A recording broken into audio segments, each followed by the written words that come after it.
Hey, Bruce Naylor here, your boomer consumer, and today we're talking about the Phillips SHP9500 over-ear open back headphones. 75 bucks, and these are a real gem of a headphone. So who are these for? Well, these are not meant for the casual listener, okay? They're not really for the mobile listener. These are wired, they're not Bluetooth, wireless, anything like that. These are going to be more for really listening more critically to your music, where it's got your full attention. They do work well with the iPhone, with the Android phones, etc. at 32 ohms impedance on here. But let's talk about these headphones a little bit more detail. Weighing about 10.6 ounces, they're mostly plastic in construction, but they have a nice velour padding on the ear cups. They're also angled. I don't know if you can see that or not, but let me pull that back so you can see that. They have a nice angle to them. So they are over the ear, and I like over the ear headphones.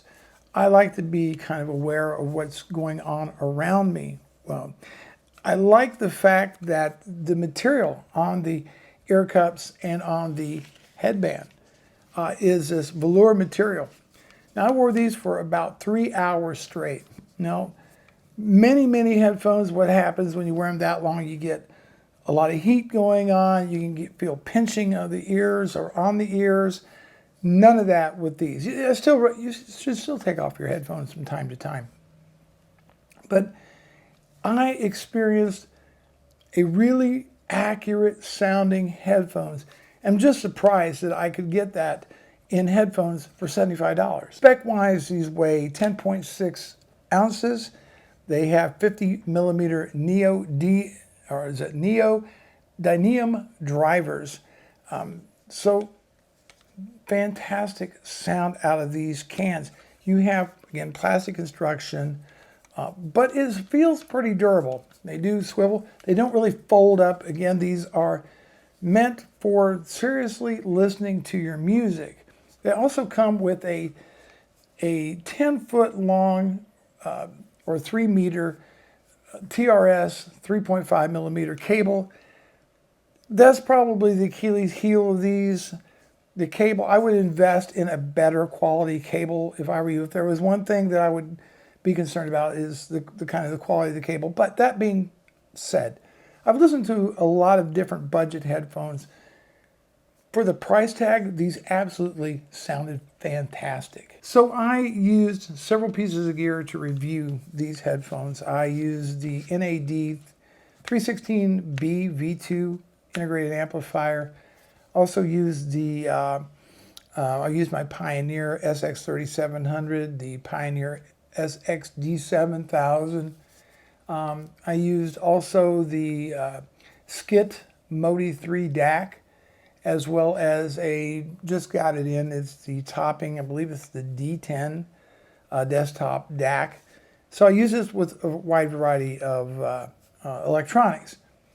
All right, as far as what I listened to, was first the Dark Side of the Moon by Pink Floyd. And I can't help myself, I just go right to the track Money, and wow, did this sound really fantastic. Now, with this rated specification of 12 hertz to 35 kilohertz, you would think, wow, oh, got a Harley going by. You would think that bass would you would feel it as a gut punch, and you don't with this, which was surprising to me. But, I mean, it was still very fast, it was very tight, but it just kind of surprised me. So if you're a bass head, these probably would not be for you unless you want to add some type of bass adjustment listening to these. But Money just sounded incredible. Next was Abbey Road, the 2019 remaster, and Oh Darling.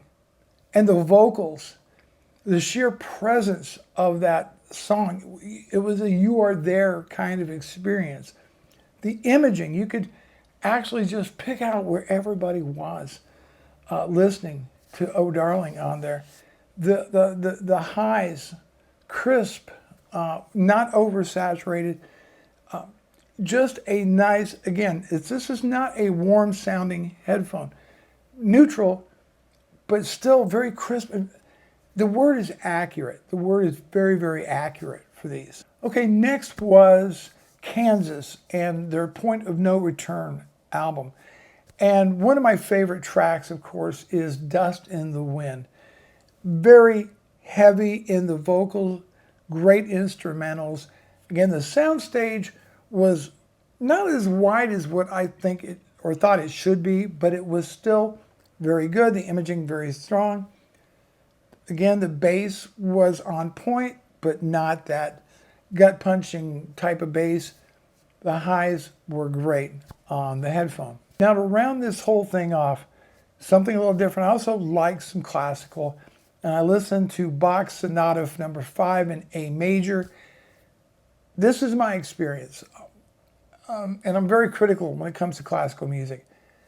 But you could, in my mind's eye, could actually see the keys of the piano being depressed in this recording.